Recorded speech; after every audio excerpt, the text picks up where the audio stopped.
Guys, first of all how are you. उम्मीदें हैं बेहतर होंगे, अच्छे होंगे। मेरे प्यारे साथी, आज हम लोग वर्क एनर्जी एंड पावर का पार्ट 2 आप लोगों के साथ डिस्कस करेंगे। मेरे प्यारे भाई, आज जो टॉपिक डिस्कस होगी वो बहुत ही ज़्यादा इम्पोर्टेंट कॉम्पिटिटिव लेवल से है। मेरे प्यारे दोस्त, कुछ बच्चे, कुछ मेरे स्टूडेंट्स, कुछ मेरे भाई क्वेश्चन करते हैं क्या कि अभी जितनी सारी एग्जामें लगभग हो रही है, आप भी जानते हैं, वो सारे कॉम्पिटिटिव एग्जाम, लगभग एग्जाम जितनी सारे ऑब्जेक्टिव क्वेश्चन है। और पता है ऑब्जेक्टिव में 4 ऑप्शन है, 4 से लेके 5 तक ऑप्शन होती है। उसमें से किसी एक को आंसर टिक करना होता है। पता है क्या, उस आंसर में जब बच्चे क्वेश्चन को सॉल्व करते हैं तो सॉल्व करने की वजह से बच्चे के दिमाग में बहुत सारे क्वेश्चन का वो चारों में से 2 ऑप्शन सही लगता है। कभी आंसर ए होगा, कभी बी होगा, कभी सी होगा, तो कभी डी होगा। पता है ये क्यों होता है? ये इसलिए होता है क्योंकि बच्चों को उस क्वेश्चन में वहां पर आ जाती है कंफ्यूजन। मेरे प्यारे भाई, ये कंफ्यूजन की वजह से स्टूडेंट के सामने प्रॉब्लम क्रिएट होता है। ये क्रिएट जो होता है स्टूडेंट को, वो क्रिएट इसीलिए होता है क्योंकि बच्चे के पास कॉन्सेप्ट नहीं होता है। आज हम आपको वही हर एक टॉपिक का मैं कोशिश कर रहा हूं, हर एक टॉपिक का, हर एक पॉइंट का आपको पूर्ण रूप से मैं आपको डीपली दूं। और मैं कोशिश अपनी तरफ से कर रहा हूं कि मैं प्रत्येक टॉपिक का आपको मैं कंसेप्ट दूं ताकि आप में कंफ्यूजन ना हो। आज मेरे प्यारे भाई, आज वर्क और एनर्जी का पूर्ण रूप से कंसेप्ट देखेंगे। मैं पिछले वीडियो में मैं वर्क के बारे में बहुत सारी बातें बताई है। वर्क के बारे में, वर्क का अंडरस्टूड डिफिनेशन, वर्क में कब नेगेटिव होगा, पॉजिटिव होगा, उसकी सारी कंडीशन। इसके बाद फिर मैंने वर्क के बारे में एसआई यूनिट की चर्चा की है। उस एसआई यूनिट में सीजीएस, फिर एसआई, फिर बहुत सारी बातें मैंने वर्क के बारे में वहां पर चर्चा की है। अगर मेरे YouTube चैनल पर आप अगर नए हैं तो आप इस वर्क के कंसेप्ट को देखने के लिए इस वीडियो के डिस्क्रिप्शन में के नीचे लिंक दी हुई है, आप जाके वहां से ये वीडियो आसानी से आप देख सकते हैं और समझ सकते हैं। अब मेरे प्यारे भाई, मैंने पिछली वीडियो में मैं वर्क के बारे में जो मैं चर्चा किया था, उसमें ऐसा यूनिट में मैं एक बात बताया था कि इस वर्क का जो यूनिट होता है वो जो होता है जूल, जो मैंने पिछले वीडियो लेक्चर में बता रखी है कि वर्क का यूनिट जो जूल होता है, उस जूल को हम लोग कहते हैं 1 न्यूटन इंटू मीटर। ये बातें हमने डिफिनेशन से पिछली वीडियो में बता रखी है। ये भी ऐसा यूनिट है, ये भी ऐसा यूनिट है। दूसरी बात है क्या कि इसकी अगर सीजीएस की बात करें तो इसका सीजीएस था अर्ग, और ये अर्ग जो है वो न्यूटन को हम लोग कहते हैं अर्ग में डाइन, मीटर को सेंटीमीटर। अब देखिए मेरे प्यारे भाई, मैंने पिछली वीडियो में ये बातें, कैसे ये डाइन हुआ, कैसे ये सेंटीमीटर में चेंज हुआ, मैं पूर्ण रूप से पिछली वीडियो में मैंने कंसेप्ट क्लियर कर दिया है। इसलिए आप में किसी भी प्रकार का कंफ्यूजन ना हो। इस कंफ्यूजन को दूर करने के लिए मैंने डीपली देने की कोशिश की है। मेरे प्यारे भाई, आप पूर्ण रूप से वीडियो को देखें, अंत तक बने रहिए, और आज की क्लास में हम आपको पूरा डीपली देंगे ताकि आप में कंफ्यूजन क्रिएट नहीं होगा। अब देखिए ध्यान से यहाँ पर कि यहाँ पर मैंने पिछली वीडियो लेक्चर में यहाँ पर मैं ये बात बोला हूँ कि एक अर्ग जो है वह 1 डाइन इंटू सेंटीमीटर के बराबर होता है। लेकिन वहां पर पिछली वीडियो लेक्चर में यहाँ पर 1 डाइन इंटू सेंटीमीटर की जगह पर मैं ये बात बोला हूँ कि डाइन इंटू सेंटीमीटर, लेकिन वहां पर ये लिखा हुआ है 1 डाइन ऑब्लिक दिया गया है। तो आप क्या करें, पिछली वीडियो के माध्यम से आप इस ऑब्लिक को नहीं, उसको ये यहाँ पर ये बिल्कुल रूप से इंटू होगी। हम इसको हमेशा कंसेप्ट में ध्यान देंगे। डाइन इंटू सेंटीमीटर को हम लोग अर्ग कहते हैं। ये बात पिछली वीडियो में मैंने बता रखी है, लेकिन वहां पर ये ऑब्लिक दिया हुआ था, इसलिए आप इसको क्या करें, छोटी सी प्रॉब्लम को हमेशा दूर कर लेंगे। मुझे उम्मीद है कि पूर्ण रूप से आपको समझ में आ गई होगी कि 1 अर्ग जो होता है वो 1 डाइन इंटू सेंटीमीटर होता है। अब देखिए ध्यान से, किसी बच्चे ने हमसे क्वेश्चन किया था कि सर अगर कोई एक जूल का डिफिनेशन पूछे कि एक जूल क्या होता है, तो मेरे प्यारे भाई, एक जूल पूछे या एक अर्ग पूछे, ये दोनों तो यूनिट वर्क का ही है। जिस तरह से आप वर्क का डिफिनेशन लिखे हैं उसी तरह से इसके यूनिट का भी डिफिनेशन उसी तरह से आप दे दीजिए। कैसे?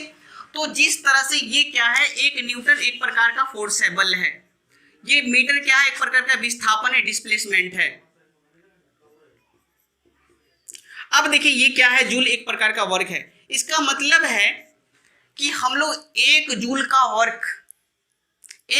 वर्क तब कह सकते हैं जब 1 न्यूटन का बल वस्तु के दिशा में या बल की दिशा में उस वस्तु में 1 मीटर का डिस्प्लेसमेंट हो, 1 मीटर का विस्थापन हो। अगर 1 न्यूटन का किसी वस्तु पर 1 न्यूटन का बल लगने के बाद अगर उस वस्तु में 1 मीटर का विस्थापन उत्पन्न होता है तो हम उस कार्य का परिमाण की बात करेंगे तो वह कितना जूल होगा, 1 जूल होगा।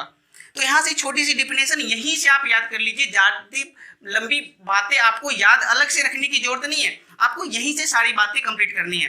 अब देखिए अगर एक अर्ग की डिफिनेशन की बात करें तो यहाँ पर हम कह सकते हैं कि 1 न्यूटन का यहाँ बल था, यहाँ हम कहेंगे 1 डाइन का बल, 1 डाइन का फोर्स जो है हम किसी वस्तु पर लगाते हैं तो उस वस्तु में बल लगने के बाद 1 सेंटीमीटर का डिस्प्लेसमेंट होती है, वस्तु 1 सेंटीमीटर विस्थापित होती है, तब जो कार्य का परिमाण होगा वह 1 अर्ग होगा। तो मेरे प्यारे भाई यहाँ पर एक छोटा सा 1 जूल का डिफिनेशन और 1 अर्ग का डिफिनेशन आसानी से इसी यूनिट से हमने यहाँ पर कंप्लीट कर दी है। उम्मीदें हैं कि ये बातें आपको समझ में आ गई होगी।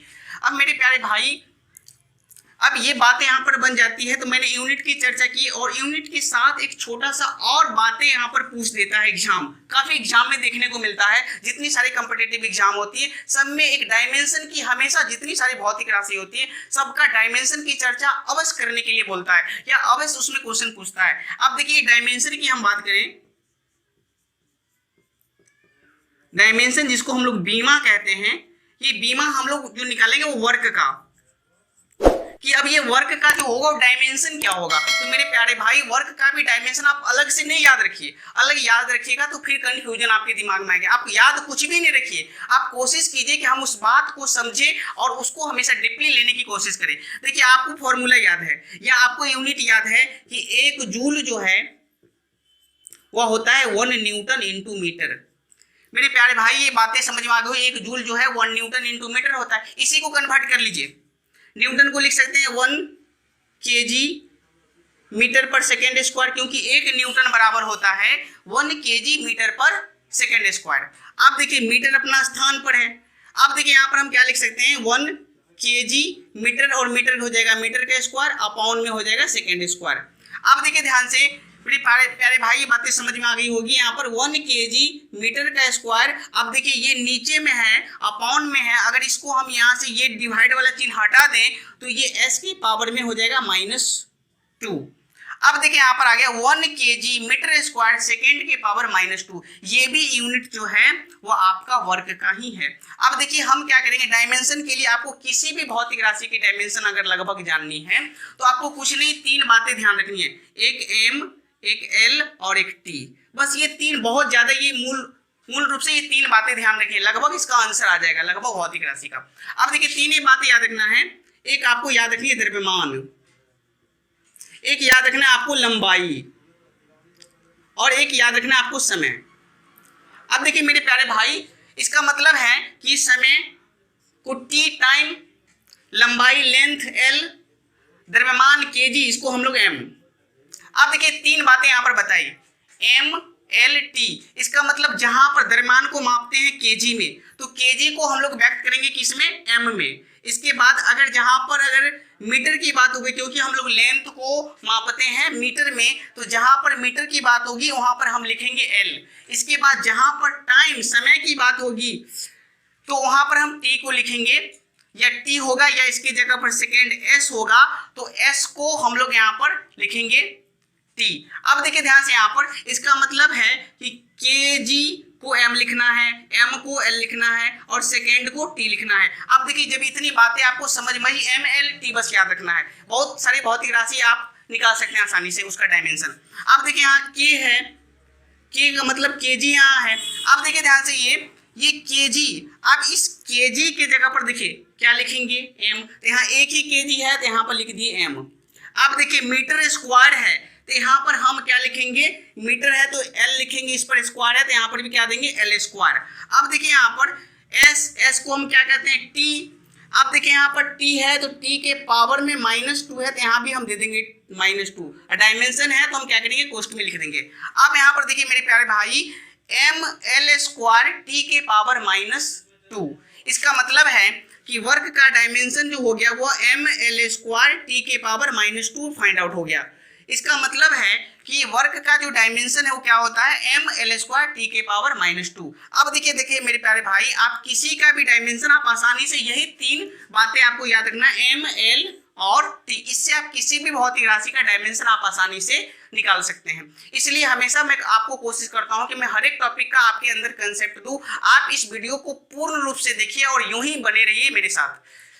अब देखिए मेरे प्यारे भाई, अगर हम यहाँ पर इसी में चर्चा करें कि बल का, फोर्स का, इसका डायमेंशन क्या होगा, तो इसका भी डायमेंशन निकालने की सबसे आसान तरीका है कि मैं यहाँ पर ये न्यूटन को लिख सकता हूँ 1 kg मीटर पर सेकेंड स्क्वायर। अब देखिए ये kg मीटर पर सेकेंड स्क्वायर, देखिए सिंपल आ गया। इस kg को फिर क्या लिखेंगे m, मीटर को क्या लिखेंगे l।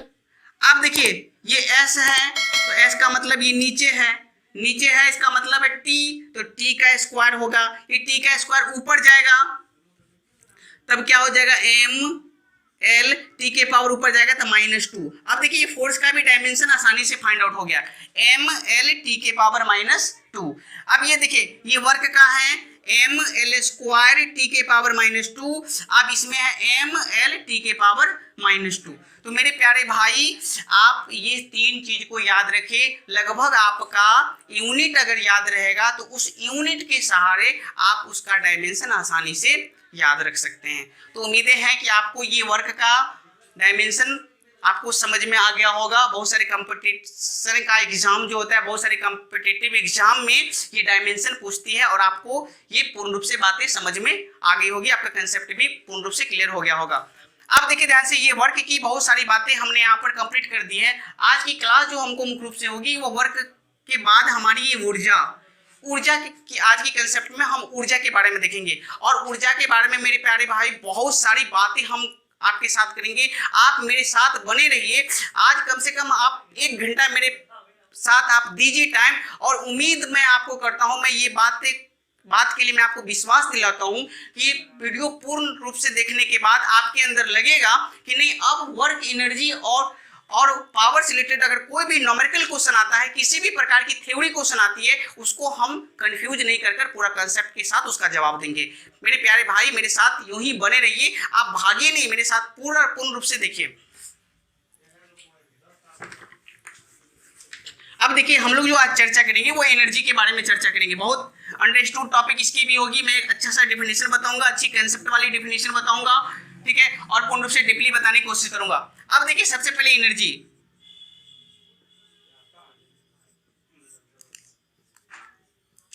अब देखिए सबसे पहले बात होती है, ठीक है, कि एनर्जी को एक छोटा सा लाइन में डेफिनेशन, एकदम अंडरस्टूड डेफिनेशन की बात किया जाता है कि the capacity of doing work that called energy. इस बात को हम यहां पर पहले लिखते हैं कि the capacity of doing work that called energy। देखिए मेरे प्यारे भाई कि the capacity of doing work that called energy, इसका मतलब है इस कैपेसिटी को हम लोग कहते हैं क्षमता। और ये क्षमता जो होगी वह काम करने की क्षमता जो होगी वो काम करने की, उसी को हम लोग क्या कहते हैं, एनर्जी। तो हम यहाँ पर हम कह सकते हैं कि कार्य करने की क्षमता को क्या कहते हैं, ऊर्जा कहते हैं। एक लाइन की डेफिनेशन भी कंप्लीट होगी, एक लाइन में डेफिनेशन आपको अंडरस्टूड याद भी हो गया होगा कि the capacity of doing work that called energy. इसका मतलब है कि कार्य करने की क्षमता को क्या कहते हैं, ऊर्जा कहते हैं। इसका मतलब है आप इस चीज को थोड़ा, आप जो है ना यहाँ पर ये चीज को बारीकी से सोचिए, क्या कि किसी व्यक्ति के पास जितना कैपेसिटी होगा वो उतना वर्क कर सकता है, और उसी कार्य करने की जो क्षमता होगी उसी को हम लोग क्या कहेंगे, ऊर्जा कहेंगे। इसका मतलब है कि ये एनर्जी और ये वर्क एक दूसरे के बिल्कुल प्रोपोर्शनल लगते हैं, समानुपाती लगते हैं। इसलिए मेरे प्यारे भाई जिस तरह से आपका एनर्जी वर्क का यूनिट क्या था, जूल, उसी तरह से आपका नेक्स्ट पॉइंट में आपका एनर्जी का भी यूनिट होगा जूल। तो यहां पर हम कह देंगे ऊर्जा का SI यूनिट भी क्या होगा, जूल ही होगा। ये हो गया SI यूनिट में। अगर जिस तरह से यहां पर वर्क में CGS यूनिट आपका अर्ग था, उसी तरह से इसका ऊर्जा का भी CGS यूनिट क्या होगा, अर्ग होगा।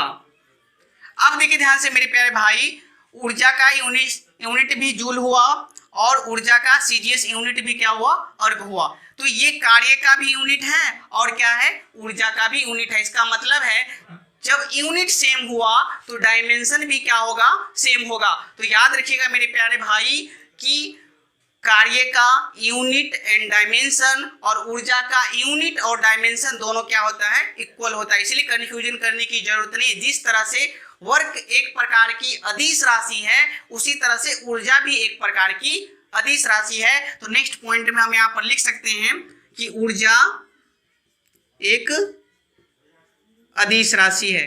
कह सकते हैं ऊर्जा एक अदिश राशि है। कह सकते हैं यहाँ पर कि energy is a scalar quantity.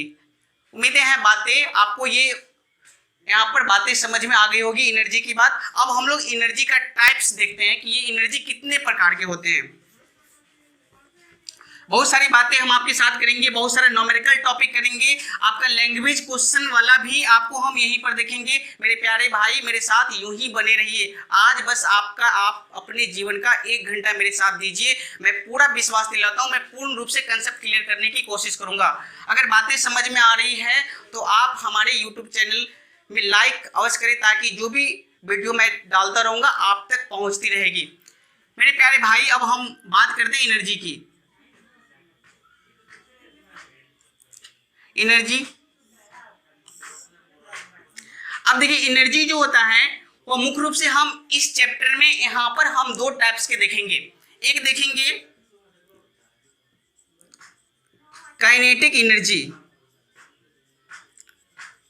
और दूसरा हम देखेंगे पोटेंशियल एनर्जी।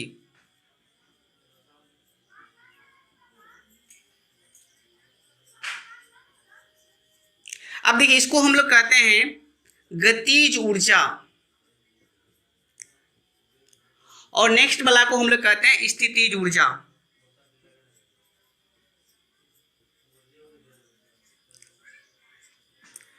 अब देखिए मेरे प्यारे भाई, ऊर्जा के यहां पर 2 टाइप्स हमने बताया, एक काइनेटिक एनर्जी, दूसरा पोटेंशियल एनर्जी, गतिज ऊर्जा और स्थितिज ऊर्जा। मेरे प्यारे भाई ऑब्जेक्टिव क्वेश्चन में एक छोटा सा यहां भी पूछ लेता है, ये दोनों के सम को, ये दोनों को ऐड को, मतलब गतिज ऊर्जा और स्थितिज ऊर्जा को जब आपस में ऐड करते हैं, जोड़ते हैं, उसको हम लोग कहते हैं मैकेनिकल एनर्जी। मैकेनिकल एनर्जी, इसको हम लोग कह देंगे यांत्रिक ऊर्जा। अब देखिए मेरे प्यारे भाई ये बातें समझ में आ गया होगा कि काइनेटिक एनर्जी और पोटेंशियल एनर्जी को जो आपस में ऐड करते हैं तो उस एनर्जी का नाम क्या होता है, मैकेनिकल एनर्जी। इसका मतलब है कि ऊर्जा को 2 टाइप्स, गतिज ऊर्जा और स्थितिज ऊर्जा। अब जो हम लोग यहाँ पर जो चर्चा करेंगे, पूर्ण रूप से कंसेप्ट सीखने की जो कोशिश करेंगे वह करेंगे किसके बारे में, पहले काइनेटिक एनर्जी के बारे में। अब चलिए यहाँ से हम लोग काइनेटिक एनर्जी की चर्चा करेंगे।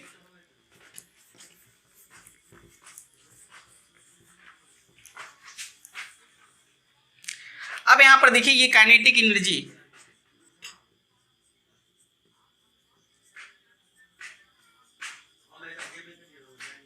गतिज ऊर्जा,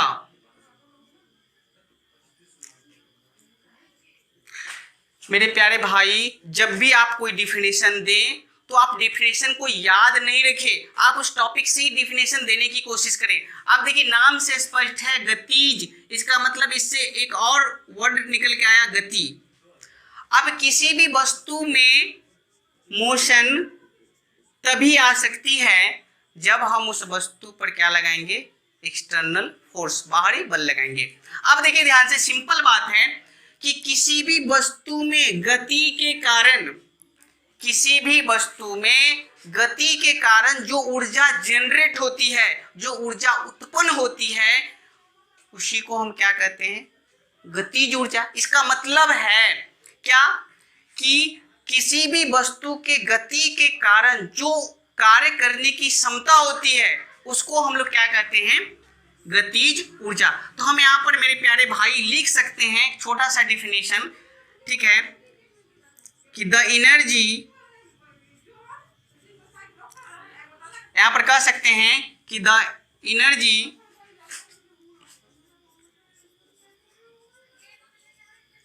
possessed by a body by virtue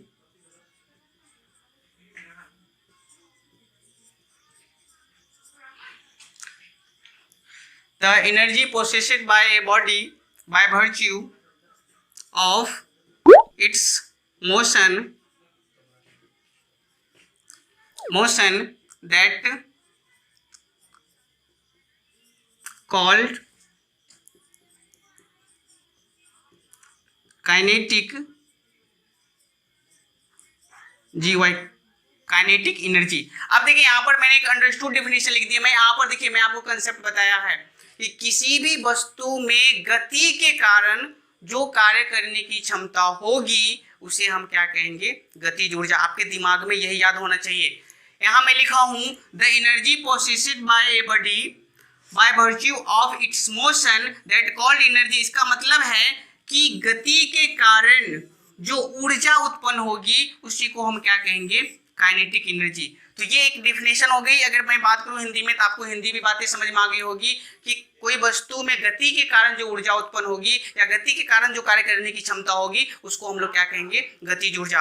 अगर इसकी भी यूनिट की बात करें तो यह एक प्रकार की ऊर्जा है, इसलिए इसका भी यूनिट क्या होगा, जूल ही होगा। इसलिए आप कंफ्यूज ना करें। अगर किसी भी प्रकार की ऊर्जा की अगर बात किया जाता है तो यहाँ पर काइनेटिक एनर्जी पूछे या पोटेंशियल एनर्जी पूछे, मतलब गतिज ऊर्जा पूछे या स्थितिज ऊर्जा पूछे, या लास्ट में हमने बताया है मैकेनिकल एनर्जी मतलब यांत्रिक ऊर्जा पूछे, अगर किसी की यूनिट की बात करें तो वो हमेशा जूल ही होगा। तो यहाँ पर ये बातें, अगर जूल यूनिट में होगा तो डायमेंशन भी वही होगा जो वर्क का होता है, जो ऊर्जा का होता है, ml² T⁻²। चलिए ये बातें यहाँ पर से उम्मीदें हैं कि याद रखिएगा। अब देखिए यहाँ पर कि काइनेटिक एनर्जी में हम लोग यहाँ पर इसको जो डिनोट करते हैं काइनेटिक एनर्जी को, वो कहीं कहीं पर यहाँ पर हम लिख सकते हैं कि इट इज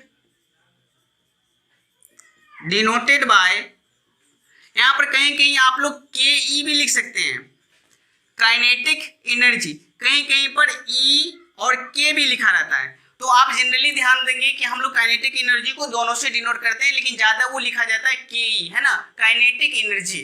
अब देखिए मेरे प्यारे भाई, अब जो हम लोग ये जो इसका एक अच्छा सा एक फॉर्मूला लिखेंगे और फॉर्मूला को कोशिश करेंगे ड्राइव करने का। मैं कोशिश करता हूँ पूर्ण रूप से आपको ये फॉर्मूला जो आपका ये आया, काइनेटिक एनर्जी बराबर फॉर्मूला होता है 1/2 mv²।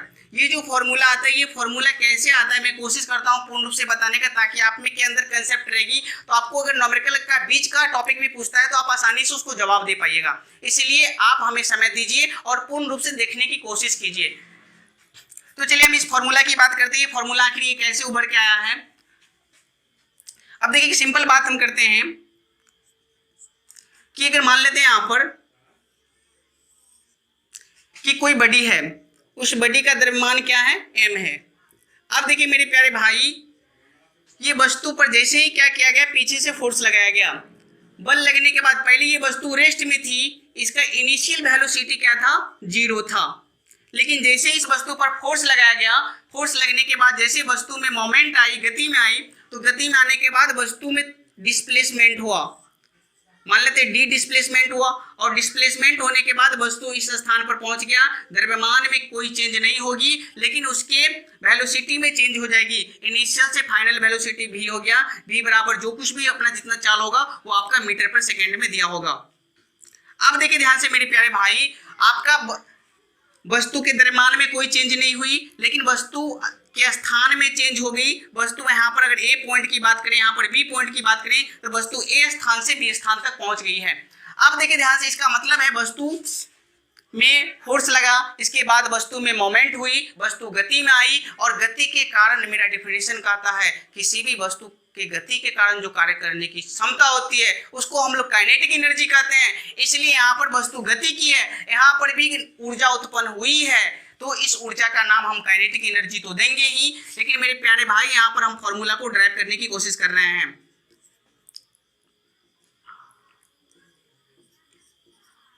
अब यहाँ पर देखिए ध्यान से, हम यहाँ पर सबसे पहले देखिए ध्यान से, आप एक छोटा सा एक समीकरण पढ़ रखे हैं। जब गति का समीकरण पढ़ रखे हैं, आज गति की समीकरण यहाँ पर मैं तीनों की बात हम कर देता हूँ। एक होता है v बराबर u प्लस ए टी, एक होता है v square minus you square बराबर 2as, एक फॉर्मूला होता है s बराबर U T plus half A T square. ये तीनों मोशन का फॉर्मूला है, गति के समीकरण का ये तीनों फॉर्मूला है।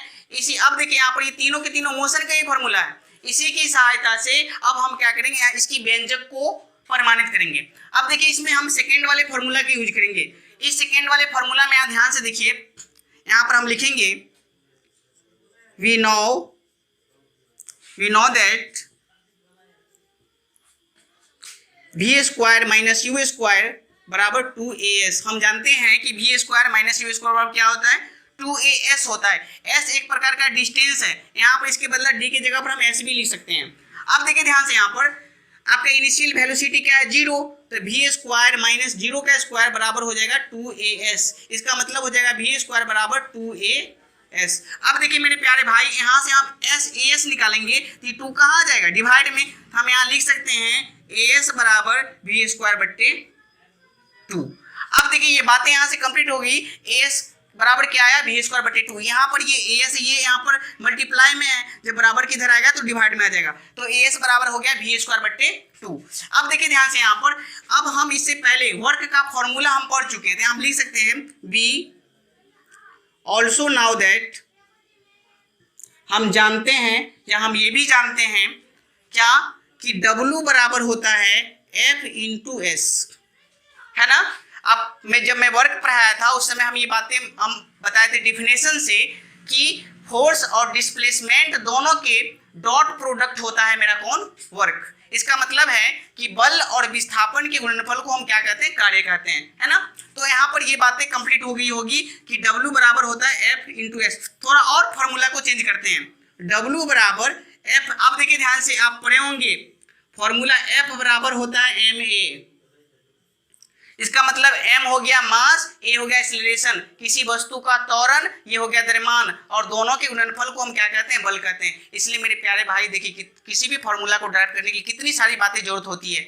इसलिए आप हमेशा फॉर्मूला को याद नहीं कीजिए, उसको एक्सप्लेन और डीपली समझने की कोशिश कीजिए, क्योंकि आपका एग्जाम जो है किस लाइन का और कौन सा लाइन पर ऑब्जेक्टिव सेट कर देगा इसका पता नहीं है। लेकिन आपके अंदर अगर ऑब्जेक्टिव के साथ अगर बनाने के लिए आपके पास कॉन्सेप्ट है, आप किसी भी प्रकार के क्वेश्चन को आसानी से सॉल्व कर सकते हैं। इसलिए मेरे साथ यूं ही बने रहिए, मैं पूर्ण रूप से विश्वास दिलाता हूं, कॉन्सेप्ट क्लियर करने की कोशिश करूंगा। अब देखिए ये एफ की जगह पर हम लिख सकते हैं एम ए, तो ये एफ की जगह पर हम लिख दिए एम ए। अब देखिए ध्यान से, यहाँ पर लास्ट में क्या बच गया, एस, तो फॉर्मूला हो गया डब्ल्यू बराबर एम ए एस। अब देखिए ध्यान से, यहाँ पर ये एस, यहाँ पर इसको इक्वेशन 1 मान लेते हैं, इसको इक्वेशन 2 मान लेते हैं। अब यहाँ पर देखिए तीसरी बात है यहाँ पर कि एस का वैल्यू हमको इक्वेशन 1 में पता है, तो हम क्या करते हैं, यहाँ पर लिख सकते हैं इक्वेशन 1 एंड 2 से, ये दोनों में क्या करते हैं कि एस का वैल्यू जो है, एस का वैल्यू जो है हम इस समीकरण 2 में रख देते हैं, तो डब्ल्यू बराबर एम ए एस है, तो डब्ल्यू बराबर एम ए एस की जगह पर हम लिख देंगे वी स्क्वायर बट्टे 2 लिख सकते हैं। अब मेरे प्यारे भाई इस बात को देखिए कि डब्ल्यू बराबर एम, या इसको ऐसे लिख सकते हैं 1/2, एम अपना स्थान पर रहेगा और लास्ट में क्या हो गया, वी स्क्वायर। इसका मतलब है कि निकल के आया W बराबर 1/2 एम वी स्क्वायर। अब देखिए क्या निकल के आया, W बराबर 1/2 mv स्क्वायर, इसको पढ़ सकते हैं 1/2 या हाफ mv स्क्वायर। मेरे प्यारे भाई ये वर्क का जो व्यंजक आया, क्योंकि यहाँ पर क्वेश्चन कहता है कि काइनेटिक एनर्जी जो है वस्तु के मोशन करने के कारण जो कार्य करने की क्षमता होती है, इसका मतलब एनर्जी और वर्क दोनों इक्वल है। तो हम यहाँ पर कह सकते हैं कि W बराबर K बराबर 1/2 mv स्क्वायर, इसका मतलब है वर्क बराबर भी हो गया 1/2 mv स्क्वायर और काइनेटिक एनर्जी बराबर भी हो गया mv स्क्वायर। तो मेरे प्यारे भाई यही आपका गतिज ऊर्जा का फॉर्मूला है 1/2 mv स्क्वायर। बहुत सारी बातें मेरे साथ बने रहिए, मैं इस पर बहुत सारे थ्योरी वाला क्वेश्चन पूछता है जो आपको मैं अभी करवाऊंगा और इस चीज को आपकी कंसेप्ट क्लियर करने की कोशिश करूंगा। अब देखिए ध्यान से यहाँ पर ये वर्क, देखिए ध्यान से मेरे प्यारे भाई कि यहाँ पर अब जो ये पूरा फॉर्मूला की हम बात करते हैं कि इस फॉर्मूला में ध्यान दीजिए, आपको ऑब्जेक्टिव देखिए कहां कहां से सेट कर सकता है। अगर वस्तु में द्रव्यमान पता हो, वस्तु का त्वरण पता हो, वस्तु में डिस्प्लेसमेंट पता हो, तब भी वर्क फाइंड आउट हो सकता है। अगर वस्तु में सिर्फ फोर्स पता हो, डिस्प्लेसमेंट पता हो, तब भी वर्क फाइंड आउट हो सकता है। मेरे प्यारे भाई अगर द्रव्यमान पता हो, सिर्फ फाइनल वेलोसिटी पता हो, तब भी वर्क या एनर्जी आसानी से निकाल सकते हैं। तो मेरे प्यारे भाई अगर आप सिर्फ एक फॉर्मूला याद रखते ये वाला, तो क्या आप इसका क्वेश्चन को सॉल्व कर पाते? क्या इस पर क्वेश्चन सॉल्व कर पाते? इसी को कहते हैं कंसेप्ट। मेरे प्यारे भाई आप हर एक चीज को समझने की कोशिश कीजिए, एक ही बार आपको पढ़ना पड़ेगा, दोबारा मेहनत नहीं करना पड़ेगा और हर एक कंपटीशन में आप तहलका मचा देंगे। मेरे प्यारे भाई आप कोशिश तो करिए कम से कम। चलिए आगे बढ़ते हैं, ये बातें यहाँ पर समझ में आ गई होगी। इस फॉर्मूला का वर्क के लिए भी करेंगे यूज और एनर्जी के लिए भी करेंगे। एनर्जी में हम काइनेटिक एनर्जी के लिए करेंगे और वर्क के लिए जब मोशन की बात की जाएगी तब हम वर्क डन निकालने के लिए 1/2 mv स्क्वायर का यूज कर सकते हैं, अन्यथा हम यूज करेंगे W बराबर F इंटू S या W बराबर F इंटू D। मेरे प्यारे भाई उम्मीद है कि ये बातें पूरा एक्सप्लेन आपको एनर्जी का, काइनेटिक एनर्जी का एक्सप्लेन आपको समझ में आ गया होगा। अब हम चलते हैं इसकी छोटी सी लैंग्वेज वाला क्वेश्चन पर।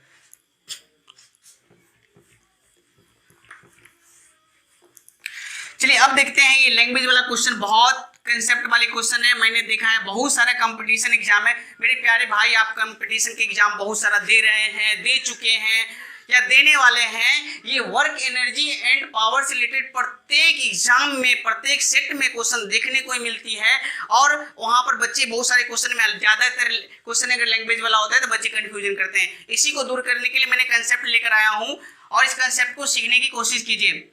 अब देखिए मैंने बताया है काइनेटिक एनर्जी E के या KE लिख सकते हैं 1/2 mv स्क्वायर। अब यहां से देखिए ध्यान से, यहाँ पर ये v जो है वो फाइनल वेलोसिटी है ना, ये v फाइनल वेलोसिटी है, ये m मास है और ये आपका गतिज ऊर्जा है। अब देखिए ध्यान से यहाँ पर बातें हम कर सकते हैं कि यदि काइनेटिक एनर्जी में एक दो बातें हम आपको बता सकते हैं कि यहाँ पर अगर एक बात यहाँ पर एक लैंग्वेज के रूप में कह सकते हैं कि काइनेटिक एनर्जी जो है वह वस्तु के द्रव्यमान है ना, वस्तु के द्रव्यमान और उसके वेग के वर्ग का हाफ गुणनफल है। दूसरी बात है, मैं यहाँ पर एक बात और यहाँ पर हम आपको बात बताते हैं कि अगर क्वेश्चन है कि गतिज ऊर्जा में अगर द्रव्यमान को कांस्टेंट रखा जाए, तब गतिज ऊर्जा में क्या परिवर्तन होगा। तो मेरे प्यारे भाई अगर द्रव्यमान को कांस्टेंट रखा गया तो इसको यूनिट मान लेते हैं, इकाई मान लेते हैं, एक मान लेते हैं v स्क्वायर। इसका मतलब E के बराबर हो गया 1/2 v स्क्वायर। इसका मतलब E के बराबर हो गया सिर्फ v स्क्वायर बाय 2। इसका मतलब है कि वेलोसिटी के वर्ग का कितना गुना होगा, हाफ गुना होगा। अब चलिए यहाँ से ये दो बातें, यहाँ पर ये बातें समझ में आ गई। अब हम आपसे क्वेश्चन यहाँ पर ये लैंग्वेज में जो क्वेश्चन करता है वो किस तरह का क्वेश्चन करता है वो बात करते हैं। एग्जाम में क्वेश्चन इसी प्रकार की पूछती है जिस प्रकार अभी मैं बोल रहा हूँ। मेरी बात को ध्यान से सुनिए। क्वेश्चन कहता है कि यदि किसी वस्तु के द्रव्यमान को, मेरी बात को समझिए ध्यान से और डीपली लेने की कोशिश कीजिए, कभी गलत नहीं होगा, मैं विश्वास दिलाता हूं। अगर किसी भी वस्तु के द्रव्यमान को अगर 2 गुना कर दिया जाए, कभी कहेगा 3 गुना कर दिया जाए, कभी कहेगा 4 गुना कर दिया जाए, तब क्या उसकी गतिज ऊर्जा में परिवर्तन होगा। मेरे प्यारे भाई इस बात को समझिए कि अगर किसी वस्तु के द्रव्यमान को 2 गुना किया जाए या 3 गुना किया जाए तो क्या उसकी गतिज ऊर्जा बढ़ेगा या घटेगा, या होगा तो कितना परिवर्तन होगा। ये बातें आपको प्रत्येक एग्जाम में क्वेश्चन देखने को मिलती है। आप भी सोच रहे होंगे मैं यहाँ से क्वेश्चन कर रहा हूँ, अगर किसी वस्तु के द्रव्यमान को 2 गुना कर दिया जाए तब उसकी गतिज ऊर्जा में कितना वृद्धि होगा या क्या परिवर्तन होगा, इस बात को समझिए, इस बात को समझने की कोशिश कीजिए ये क्या परिवर्तन ला सकता है। तो चलिए हम इस बात को समझते हैं। ये क्या कहता है, वस्तु के द्रव्यमान को 2 गुना कर दिया जाता है, तब पूछता है गतिज ऊर्जा कितना गुना बढ़ेगा या कितना गुना घटेगा, बढ़ेगा या घटेगा, हम देख लेते हैं।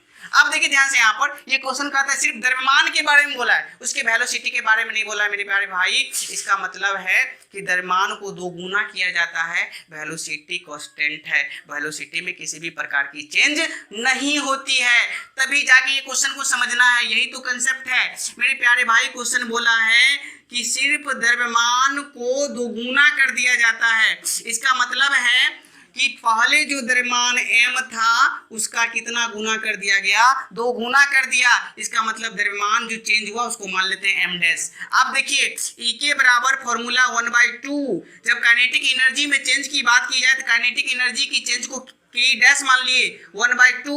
अब द्रव्यमान में परिवर्तन हो गया, m डैश मान लिए। वेलोसिटी में किसी भी प्रकार की चेंज नहीं आई है तो वेलोसिटी को v स्क्वायर छोड़ दिए। मेरे प्यारे भाई देखिए पहले का काइनेटिक एनर्जी है, जब उसका द्रव्यमान m था वेलोसिटी v था, लेकिन क्वेश्चन कह दिया द्रव्यमान को परिवर्तन कर दिया गया, वेलोसिटी वही है। इसका मतलब है कि हम कह सकते हैं कि काइनेटिक जब द्रव्यमान को चेंज किया गया काइनेटिक एनर्जी में भी चेंज होगी। पहले काइनेटिक एनर्जी के ही था, अब के ई डैश मान लिए या ई के डैश मान लिए।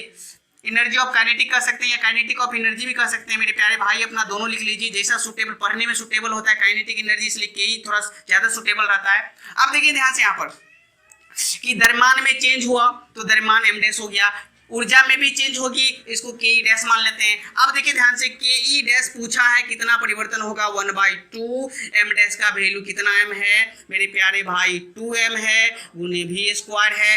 अब यहाँ ध्यान दीजिए हम इसको के ई डैश बराबर 2 को पहले लिख लिए, 2 1/2 m v स्क्वायर। अब यहाँ ध्यान दीजिए के ई डैश या ई के डैश, ज्यादा ई के डैश लिखा जाता है, के ई डैश बराबर ध्यान रखेंगे के ई डैश बराबर, यहाँ पर ध्यान दीजिए कि 2 तो 2 रहेगा और इतना को हम लोग क्या कहते हैं, पहले का के ई, के इसका मतलब है मेरे प्यारे भाई द्रव्यमान को जब 2 गुना किया जाएगा तो गतिज ऊर्जा पहले की अपेक्षा कितना गुना बढ़ेगी, 2 गुना बढ़ेगी। इसका मतलब सिंपल बात हो गया, अगर द्रव्यमान को 2 गुना किया जाए तो गतिज ऊर्जा भी 2 गुना होगी, अगर द्रव्यमान को 4 गुना किया जाए तो गतिज ऊर्जा भी 4 गुनी होगी। मेरे प्यारे भाई कितनी आसान सी कंसेप्ट है, ठीक है, कभी कंफ्यूज नहीं कीजिए। इसका मतलब है कि द्रव्यमान को बढ़ा रहे हैं, जितना द्रव्यमान बढ़ा रहे हैं उसी रेशियो में आपका गतिज ऊर्जा भी बढ़ रही है।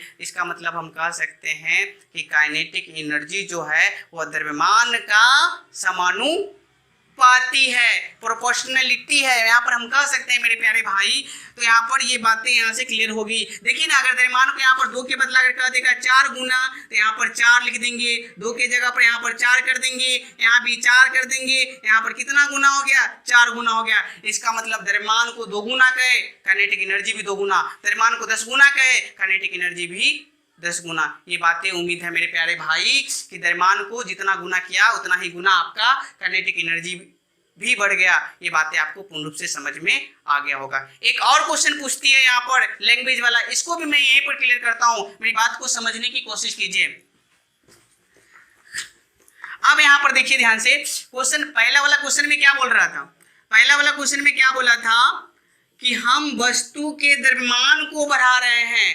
अब सेकेंड वाला क्वेश्चन में क्या बोला कि हम अब अब हम वस्तु के द्रव्यमान को नहीं उसके वेलोसिटी को बढ़ा रहे हैं। मेरे प्यारे भाई इस बात को समझिए और लैंग्वेज को पकड़िए। जब तक आप इसको नहीं पकड़िएगा तब तक सभी की तरह आपके दिमाग में भी कंफ्यूजन आएगी और कंफ्यूजन आने के बाद आप बार बार गलती करते रहेंगे। इसलिए मेरे प्यारे भाई देखिए, एक छोटी सी लाइन कहा गया, मैं कभी कभी बीच में आपका मोटिवेशनल लाइन भी कहते रहूंगा। मेरे प्यारे भाई एक बात ध्यान से सुनिएगा, गलती करने में कोई दिक्कत नहीं है, गलती करने में कोई दिक्कत नहीं है, गलती दोहराने में सबसे बड़ी दिक्कत है। इसलिए कहा जाता है no problem in committing mistakes but only problem repeating mistakes same twice. इसलिए मेरे प्यारे भाई गलती नहीं करिए, हमेशा गलती को सुधारने की कोशिश कीजिए। इसलिए इस बात को ध्यान दीजिए, ये पहला बड़ा में द्रव्यमान कहा था, तो जिस अनुपात में द्रव्यमान बढ़ा उसी अनुपात में आपका काइनेटिक एनर्जी भी बढ़ा। लेकिन यहाँ पर कह रहा है अब द्रव्यमान कांस्टेंट है, द्रव्यमान को नहीं बढ़ा रहे हैं, किसको बढ़ा रहे हैं, वेलोसिटी को बढ़ा रहे हैं, उसके वेग को बढ़ा रहे हैं। आप देखिए क्वेश्चन में क्या बोला कि किसी वस्तु के द्रव्यमान को नहीं उसके वेग को दोगुनी कर दी जाती है, तब उसका गतिज ऊर्जा क्या होगा, उसके वेग को दोगुनी कर दी जाती है। इसका मतलब है कि उसका वेग जो था उसको कितना गुना कर दिया गया, 2 गुना। इसका मतलब वेलोसिटी चेंज वाला हो जाएगा v डैश। आप देखिए के डैश पूछा है, तो के डैश वाला में द्रव्यमान का आता है, कोई चेंज नहीं, द्रव्यमान को द्रव्यमान छोड़ दीजिए m, v को हो जाएगा v डैश का स्क्वायर। मेरे प्यारे भाई के डैश चेंज वाला एनर्जी या e के डैश दोनों में से कोई एक लिख सकते हैं, नो प्रॉब्लम। के डैश काइनेटिक एनर्जी जो परिवर्तन हुआ 1/2, m कांस्टेंट है, v को कितना गुना किया गया, 2 गुना, तो v डैश की जगह पर 2 भी लिखेंगे, इसका स्क्वायर है इस पर भी स्क्वायर बैठाएंगे। मेरे प्यारे भाई देखिए कितनी आसान सी कंसेप्ट है, 1/2 m, 2 का स्क्वायर हो गया 4 v स्क्वायर। अब 4 को पहले लिख लेते हैं तो हो जाएगा 4, 1/2 m v स्क्वायर। मेरे प्यारे भाई 1/2 m v स्क्वायर को क्या कहते हैं, के, तो हो गया 4 ke। अब देखिए मेरे प्यारे भाई बातें छोटी सी है और बहुत खतरनाक बातें हैं। इसलिए छोटी सी खतरनाक क्योंकि हमेशा कहा जाती है कि छोटे छोटे चीजों से ही हमेशा ठोकरें लगती है, कभी पहाड़ से कोई ठोकर नहीं लगता, हमेशा कंकर और पत्थर से ही बचना चाहिए। इसलिए छोटा चीज ही आपकी गलती करेगी और इसी चीज को ध्यान से पकड़िए। अब देखिए ध्यान से, यहाँ पर कि कहा उसके वेलोसिटी को दोगुना किया जाता है, उसके वेग को दोगुना किया जाता है, तो उसके काइनेटिक एनर्जी कितना गुनी हो गई, 4 गुनी हो गई। तो मेरे प्यारे भाई अलग से नहीं, कंसेप्ट ध्यान दीजिए। अगर ये 2 गुना कहा तो रिजल्ट आया 4 गुना, अगर ये 4 गुना कहता, ये 4 गुना कहता, ये 4 गुना अगर कहता तो देखिए रिजल्ट क्या आता, 4 का स्क्वायर करते तो कितना आ जाता 16, यहाँ कितना रखते 16, यहाँ कितना रखते 16। मेरे प्यारे भाई जितना गुना कहे उसी का स्क्वायर कर दीजिए, आपका आंसर हो जाएगा। बातें उम्मीदें हैं कि बातें आपको कंप्लीट हो गया होगा मेरे प्यारे भाई। इसका मतलब है लास्ट में एक क्वेश्चन मैं आपसे पूछता हूं और क्वेश्चन देकर मैं इस क्लास को एंड करूंगा, और उम्मीद है कि आप इसका आंसर आप अपने कंसेप्ट से जरूर हमें बताएंगे कि इसका आंसर क्या होगा। मैं उम्मीद करूंगा, मैं आपके आंसर का इंतजार करूंगा मेरे प्यारे भाई कि अगर मेरी कंसेप्ट आपको समझ में आ गई है तो आप इस बात को ध्यान से देखें और जवाब दें। मेरा क्वेश्चन है, मैं यहाँ पर क्वेश्चन लिखता हूं कि यदि किसी वस्तु के वेग को दोगुना कर दिया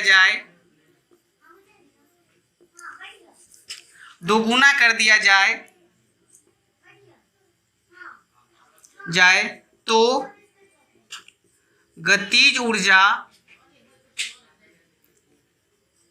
कितनी गुनी हो जाएगी, कितनी गुनी हो जाएगी। अब देखिए मेरे प्यारे भाई यहाँ पर 2 गुना नहीं कहूंगा, आपको मैं क्वेश्चन यहाँ पर बता रखा हूं, 2 गुना नहीं, यहाँ पर 5 गुना कर देता हूं, 5 गुना।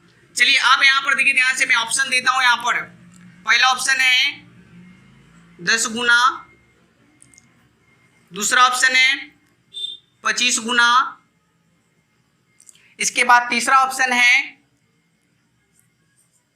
यहां हम लोग गुना भी लिख सकते हैं, टाइम्स लिख दे बढ़िया रहेगा, अपना समझ में आ जाएगी।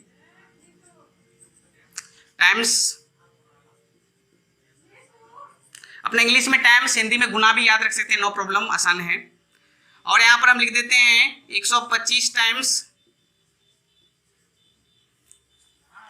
अब देखिए ध्यान से, डी में हमने कर दिया नन ऑफ दीज, क्या नोट कर देते हैं, इनमें से कोई नहीं। अब देखिए मेरे प्यारे भाई, ये क्वेश्चन है, उम्मीदें हैं कि ये इसका आंसर आप हमें जरूर बताएंगे। और आपको अगर मेरी कंसेप्ट अगर पूर्ण रूप से समझ में आई है, आपकी कंसेप्ट अगर क्लियर हुई है, आज की क्लास बहुत छोटी सी क्लास है, लेकिन छोटी सी क्लास में बहुत कुछ इंप्रूव किया हूँ। और मैं अगली वीडियो में मैं लेकर आऊँगा कि किसी वस्तु के लीनियर मोमेंटम मतलब रैखिक संवेग और ये काइनेटिक एनर्जी में क्या संबंध है, इस बात को हम आपको एक्सप्लेन करेंगे। उसमें भी बहुत सारी लैंग्वेज वाली क्वेश्चन बताएंगे। देखिए छोटी छोटी बातें आपको जीवन में बहुत इंप्रूव लाएगी। इसलिए मेरे प्यारे भाई हमारे साथ बने रहिए, हमारे सब वीडियो को देखिए, जितनी वीडियो मैंने बनाई है हर एक वीडियो की लिंक दी हुई है, आप इसको देखिए, कंसेप्ट लेने की कोशिश कीजिए, हर एक चीज सीखिए। और यहाँ पर उम्मीदें हैं, मैंने यहाँ पर क्वेश्चन जो दिया है, यदि किसी वस्तु के वेग को 5 गुना कर दिया जाए, ध्यान दीजिएगा वेग को किया गया है, द्रव्यमान में हमने सेम बताया था, लेकिन वेग की बात किया जाए तो सिर्फ सिंपल बात है। आप समझ रहे होंगे क्या मैं बोलने वाला हूँ। अब इसका जवाब आप हमें कमेंट के रूप में जरूर दें। आपको कंसेप्ट समझ में आ गई होगी। तो मेरे प्यारे भाई उम्मीद है आपसे कि आप कमेंट के रूप में इसका आंसर आप जरूर बताएंगे। मैं अगली वीडियो में आपके आंसर का इंतजार करूंगा। उम्मीद है मेरे प्यारे भाई की वीडियो आपको पसंद आया होगा। और आप इस वीडियो को अगर पसंद आया तो लाइक और शेयर अवश्य करें। और मेरे प्यारे भाई एक बात और इम्पोर्टेंट बात बता रहा हूँ कि इस चैनल पर आपका मैथ का भी क्लास हो रहा है, और मैथ की क्लास भी बहुत डीपली बताया जा रहा है, और आप कोशिश करें कि इसको भी समझें। थैंक यू वेरी मच मेरे प्यारे साथी।